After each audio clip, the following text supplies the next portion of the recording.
સ્વાગત છે તમારું આરટી પ્રવેશને લઈને આ વર્ષે એટલે કે 2025ની અંદર ટોટલ 3 રાઉન્ડ જાહેર કરવામાં આવ્યા હતા। આરટી દ્વારા જાહેર કરેલા 3 રાઉન્ડ પછી હજુ પણ ખાલી જગ્યા હોવા છતાં પણ આરટી દ્વારા ચોથો રાઉન્ડ જાહેર કરવામાં આવ્યો નથી। આરટી દ્વારા જાહેર કરેલા 3 રાઉન્ડની અંદર પ્રવેશ પ્રક્રિયા પૂર્ણ થઈ ગયા પછી હવે પબ્લિક દ્વારા ચોથા રાઉન્ડની ઉગ્ર માંગ કરવામાં આવી રહી છે। આરટી પ્રવેશને લઈને જે ચોથા રાઉન્ડ માટે ઉગ્ર માંગ કરવામાં આવી રહી છે તેને લઈને માહિતી તમને આપણી અંદર હું આપવાનો છું। જો તમે ચેનલ પર નવા છો તો ચેનલને સબસ્ક્રાઇબ કરી લેજો। ચલો વિડીયોની શરૂઆત કરીએ તો દોસ્તો તમે જોઈ શકો છો બેઠકો ખાલી રહેવા છતાં 3 રાઉન્ડ સરકારે કર્યા છે। આરટી દ્વારા વિનામૂલ્યે ધોરણ 1ની અંદર પ્રવેશ માટે માત્ર 3 રાઉન્ડ જાહેર કરવામાં આવ્યા છે।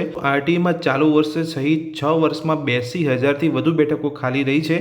તેમ છતાં પણ અહીંયા ચોથો રાઉન્ડ કેમ જાહેર કરવામાં નથી આવ્યો તો અહીંયા સંપૂર્ણ માહિતી તમે જોઈ શકો છો કે રાઇટ ટુ એજ્યુકેશન એક્ટ અંતર્ગત દર વર્ષ કરવામાં આવતી સરકારની ઓનલાઈન કેન્દ્રીય પ્રવેશ પ્રક્રિયામાં છેલ્લા 5 વર્ષમાં કેટલાક પ્રવેશ ફળવાયા અને કેટલીક બેઠકો ખાલી રહી તે માટેની આરટીઆઈ કરવામાં આવી હતી, જેમાં સરકારના પ્રાથમિક શિક્ષણ વિભાગ દ્વારા જાહેર કરેલી માહિતી મુજબ છેલ્લા 5 વર્ષમાં એટલે કે 2020-21થી 2024-25 સુધીના વર્ષમાં કુલ 74,000થી વધુ બેઠકો ખાલી રહી છે, જ્યારે ચાલુ વર્ષ એટલે કે 2025-26માં 7800થી વધુ બેઠકો ખાલી રહી છે।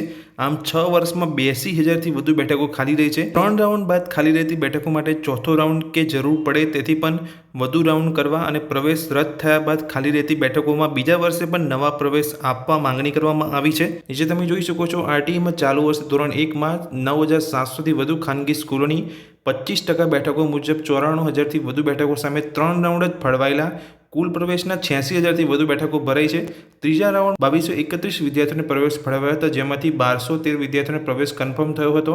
આમ આ વર્ષે 7800થી વધુ બેઠકો ખાલી રહી છે, પરંતુ ચોથો રાઉન્ડ કરવામાં આવ્યો નથી। કોંગ્રેસના નેતા શહનવાજ શેખ દ્વારા આરટી પ્રવેશ બેઠકોને લઈને કરાયેલી આરટીઆઈમાં અગાઉ કચેરી દ્વારા અપાયેલા જવાબમાં મોટો છબરડો કરતા 3 રાઉન્ડના અંતે ખાલી બેઠકની જગ્યાએ ખાલી બેઠકોમાં ભરેલી બેઠકોના આંકડા આપી દેવાયા હતા, જેમાં 5 વર્ષમાં 2.9 લાખથી વધુ બેઠકો ખાલી હોવાનું જાહેર થતું હતું, પરંતુ પ્રાથમિક શિક્ષણ નિયામક કચેરીને આ ભૂલ ધ્યાને આવતા સુધારીને સાચા આંકડા જાહેર કરવામાં આવ્યા હતા।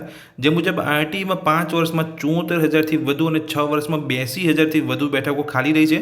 આ દરમિયાન કોંગ્રેસ દ્વારા ડીઓને આવેદનપત્ર આપીને માંગણી કરવામાં આવી છે કે ધોરણ 2થી 8 સુધીમાં ખાલી રહેતી બેઠકો જાહેર કરવામાં આવે, તેમજ વાલીના સ્થળાંતર કરવાથી ખાલી રહેતી બેઠકો જાહેર કરવામાં આવે અને ત્રીજા રાઉન્ડ પછી ખાલી આ વર્ષની બેઠકો જાહેર કરવામાં આવે, તેમજ ચોથો રાઉન્ડ પણ કરવામાં આવે।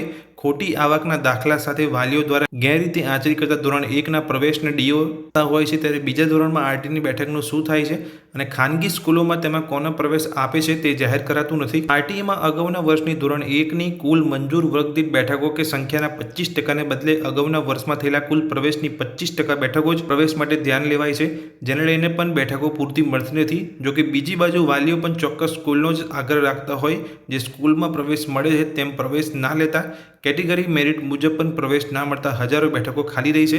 તો હવે તમે જોઈ શકો છો કે ચોથા રાઉન્ડ માટે આરટીના ચોથા રાઉન્ડ માટે અહીંયા ખાલી જગ્યાઓ જે રહેલી છે તેને લઈને અહીંયા માંગ કરવામાં આવી રહી છે। તો છેલ્લા અહીંયા 6 વર્ષની અંદર કેટલી ખાલી જગ્યાઓ અહીંયા રહેલી છે તમે જોઈ શકો છો, જેનો ચાર્ટ અહીંયા આપેલો છે કે 2020-21ની અંદર 20,207 ખાલી બેઠકો અહીંયા રહેલી હતી। અહીંયા જોઈ શકો છો 21-22માં 10,000ની ઉપર છે, 22-23ની અંદર 7,000ની ઉપર છે અને 23-24ની અંદર 30,000 જેટલી અહીંયા બેઠકો ખાલી છે। 24-25ની અંદર તમે જોઈ શકો ટોટલ અહીંયા 5,174 અને 7,841, તો એમ ટોટલ અહીંયા તમે જોઈ શકો છો 82,000થી વધુ બેઠકો ખાલી રહેલી છે। તો દોસ્તો આરટી પ્રવેશને લઈને જે 3 રાઉન્ડ જાહેર કરવામાં આવ્યા છે ત્યાર પછી પણ ખાલી જગ્યાઓ અહીંયા રહેલી છે, તો હવે અહીંયા માંગ કરવામાં આવી રહી છે આરટીના ચોથા રાઉન્ડની। હવે જો અહીંયા આરટીનો ચોથો રાઉન્ડ જાહેર કરવામાં આવશે તો હું તમને ચોક્કસથી મારી યુટ્યુબ ચેનલ ઉપર તમને અપડેટ આપી દઈશ, પણ આ રીતના જે અહીંયા અપડેટ આવી હતી તે વિશે મેં તમને આ વિડીયોની અંદર માહિતી આપી। આ માહિતી તમને ગમી હોય તો વિડીયોને લાઇક કરજો, ચેનલ પર નવા છો આ જ રીતની અપડેટ મેળવવા માગતા હોય તો ચેનલને સબસ્ક્રાઇબ કરી રાખજો। Thank you.